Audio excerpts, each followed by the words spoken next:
When I was in high school, I planned out everything that I would do for the next 4 years after graduation. I decided which university I would go to, which degree I would get, and what job I would have after. I had literally everything planned. And after I graduated high school, I did the thing. I went to university, I got roommates, I did my degree, I got good grades, I went to parties, I literally did everything, and I set up all of these expectations, and I basically lived up to them all physically anyways. And I planned all this out because I felt like in high school, I never took care of myself. I never looked to the future and saw potential. I always looked to the future and saw an escape of my current problem. I was pretty isolated during high school, and I didn't take care of myself physically or mentally, and I didn't really have any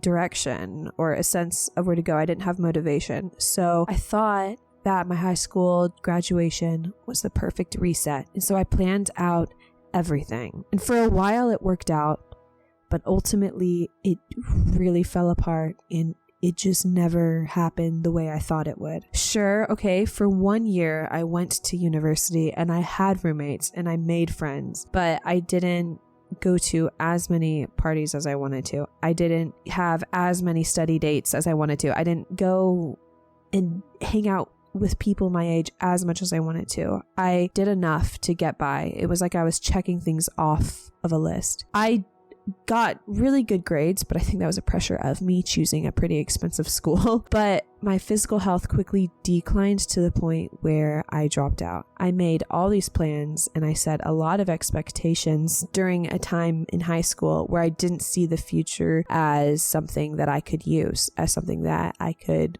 grow into. I dreamed of all these things and I never asked if I actually wanted them. Would I actually be happy if all these things came to fruition? Like, would it make me successful? I didn't contemplate whether these things on my checklist of great expectations I had for myself during college, I didn't ask myself if they were actually worthwhile and if they were actually what I wanted. I really wasn't happy during my first year of college because of that. One after another, things fell through, and after my freshman year of college, I moved back home. I started online university and suffered through it because I hated it. I didn't see a point in it, and I did it just to get my degree. I got a job that I hated and resented waking up and going and doing. And as the years went on, I just got more and more sick. None of my plans have ever worked out for me, and I want to be really sad in saying that. There's a part of me that is still, but ultimately I have to be a little bit thankful for it, because if none of my plans worked out, I wouldn't have been able to find myself first. And that sounds weird. That sounds cliche. Like, we know, I get it. I know, but it's something that's pretty important that we all make fun of. Since all of these expectations and plans and priorities are out of the picture, I have been really alone. I have been face to face with so many problems that physical priorities like school or maintaining relationships or anything like that, they've all distracted me from them. They've overshadowed these bigger issues that are deep inside. I have never inherently known who I was. I've never known what I liked to do. I didn't know what my passions were. I honestly lived a super people-pleasing life.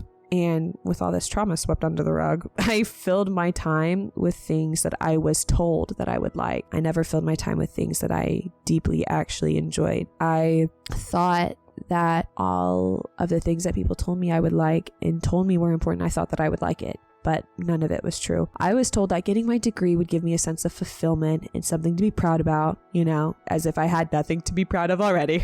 And I was told to get in shape because it would make me feel good, when really I found out that people just thought I was lazy. Now, my sense of self-worth and self-confidence are so imbalanced at times. They're also sometimes non-existent, that I'm trying to fix them. But I don't even know how to fix them, because I don't know what honest and pure confidence and self-worth even looks like. Every time I see it, it's either vain or selfish or fake. And I want to try to figure out what it actually is, what it actually looks like. My life seemed like a mess because I didn't have a sense of direction, and it seemed like it was a mess because I wasn't in as good of shape as I could have been. Maybe it was a mess because I spent a lot of time online, or maybe I didn't care about school. I thought that my life was a mess because of all those things, and so then I built this perfect life for myself after high school. But I quickly realized that it was a mess for other reasons, definitely. I wasn't lazy because I didn't care about myself. I later was diagnosed with degenerative diseases that pulled me away from doing what I thought I liked. So I wasn't ever lazy. Those were just symptoms of something that I was gaslit into believing wasn't real. I didn't hate school for no reason. I literally hated doing anything just for a grade and for teachers and professors to treat me like I was just a thing. I wanted to be taught something of substance that would help me in the real world, but I had to go and teach myself that and then do everything with school on top of it just for a grade. With college, my family, my friends, the gym, everything taken away from me almost all at once, I was face to face with the actual truth of why my life was a mess. And it was because I was never given the room to learn about myself. I've blamed myself for this, even though it's kind of unfair, because why couldn't have I just done what I loved and started at an earlier age? I'm pretty hindered by the decline of my health now. Like, why didn't I just start younger? That it's my fault, because ultimately I'm the one making these decisions, and I'm the one who does things with my life. Nobody can do anything for me. But I was so young. How was I supposed to know? How was I supposed to know that I had to learn myself? How was I supposed to know that I would one day not be capable of doing the things that I could have then? Adults and parents, mentors, whatever, they're supposed to teach you and give you the space to learn yourself and to figure out and navigate the world around you. I was never given that. I was never given this space. In fact, I came from a pretty conservative background. So not only was I not given this space to learn who I was and what I liked, I was told that it was very wrong. And so I tried to not do that. I actually ran in the opposite direction. And that's how I became a people pleaser. I stayed within these weird, uncomfortable confines of loneliness and self-hate, literally while believing that me taking care of myself was wrong. So all the plans in college didn't happen, okay? I had time.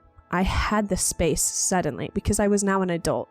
I didn't have anything to do. And yes, the first 2 years of leaving hurt so badly. I was so alone. I was so blindsided, and I was so freaked out about all of these new conclusions that I was coming to about the truth of my life and how I was living. But once I got through this difficult time of accepting the fact that I didn't know myself, I was able to give myself the space. I was able to give myself the ability to learn the world and myself. In a way, I raised myself intellectually, spiritually, mentally, I don't know, whatever you want to call it. And maybe I wasn't supposed to. Maybe it's sad that I had to. Maybe adults in my life were supposed to give me the space, but it doesn't really matter because it happened and because I did it for myself. So I guess it could have been a good thing. It could have been a good thing because I did it myself. And so now I'm stronger for it, and it made me an entirely better, indifferent person. I don't know. I guess that's one good way of looking at it. So don't be afraid of your plans falling through, even if it's the big ones, because plans falling through could be terrifying and it could be painful. But if you just persevere and hold on, if you just hold on for a while, then I think that it would give a lot of room for things that you didn't know you needed to enter your life. And it could really change in ways that you didn't think were possible, because it could really, really change your life for the better, I think.